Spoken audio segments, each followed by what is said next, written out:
Hello everyone, my name is Shresth Gattani and I'm a dual degree student pursuing MSc Biology and Computer Science, and I'm contesting for the position of General Secretary. The clubs, departments and organizing committees I've been a part of this year were DOSH, DORA. I'm also in the Inactus B Plan team and I've led the Inactus organizations and our college into winning several inter-college events. I'm also a member of the cooking club. I am the committee director of Bitsman and I've also been a vice chair in our current chapter of Bitsman 2022. And I also hosted the mock month that we had. Then I'm also a former ESL member and I've worked for Launchpad 21 as a publicity team executive. And I was also a primary point of contact between the companies that approached us for internship and the students interested. Yeah.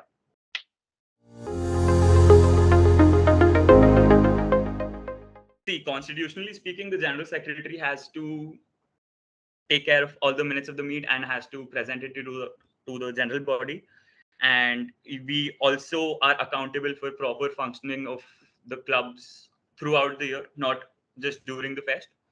And we are pretty much the bridge when it comes to raising students voices and taking care of all the logistical activities that are happening on campus, which also includes taking permissions, etc., from the administration.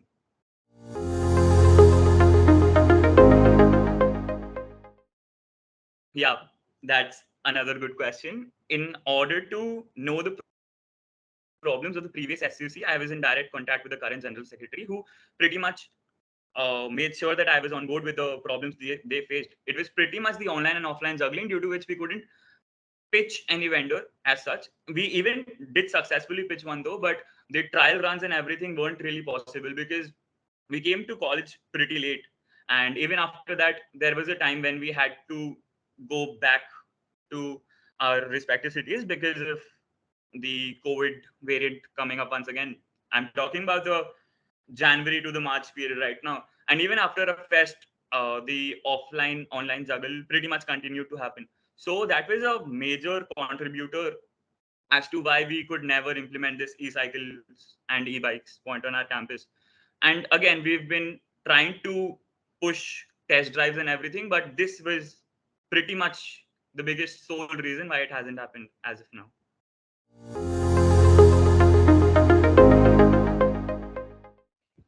See, we have a relevant body in place, which is the CRC, which technically handles the funds and the monetary transaction part of it.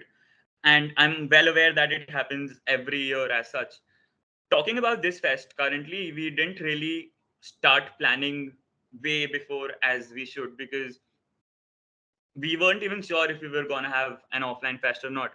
So that was a very big issue, that we couldn't approach them well before time. And even if we did, there were a lot of slacking off from different bodies, be it the administration or a student body, due to which we couldn't release or get those funds on time.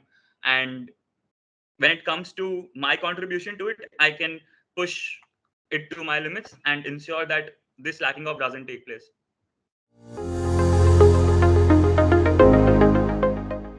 Actually, this is a very good question, and I approached the DEPOs, the current DEPOs, as to what problems they were facing and the problems that they faced during this fest.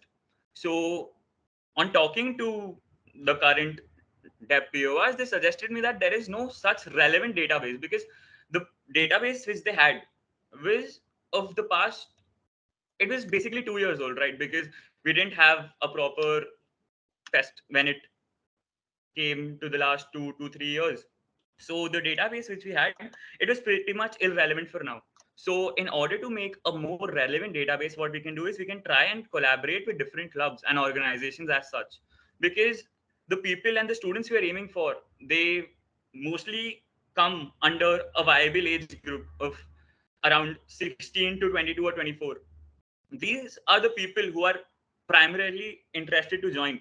And if we try and make one database as such, it would be really helpful, not only for depth and publicity of the fest, but also in ensuring engagement of the activities every club or organization hosts as such in our college.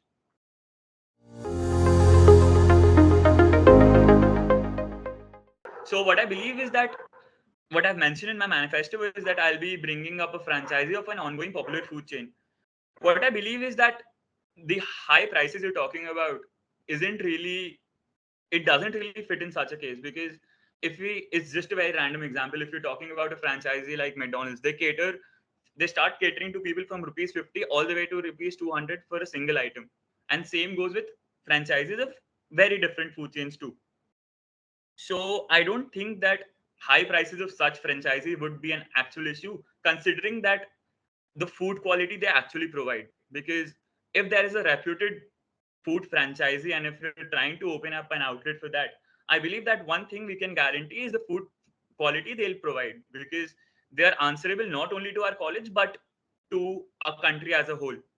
So I believe that for the food services and the food qualities that they provide, charging nominal rates shouldn't be much of an issue. And I think that the general body would agree on that too.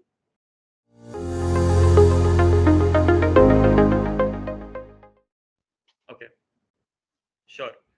See, I'm just speaking on my personal experience as of now. Since the day I've entered the campus, I have interacted with everyone I was supposed to, and I haven't had a slightest hint of any regionalism that prevails on campus. And to be very honest, I don't think that people will be having any sort of a regional mindset when it comes to this election, because see, we're in a very prestigious institution and we've worked very hard for it. So I'm just aware of one thing, that everyone who is going to vote during this election, they are very sensible and well educated people. So even if there is any regional divide, which I have personally never experienced or never seen, if it even exists, I'm sure that people will definitely put that aside and vote completely on the basis of merit and credentials.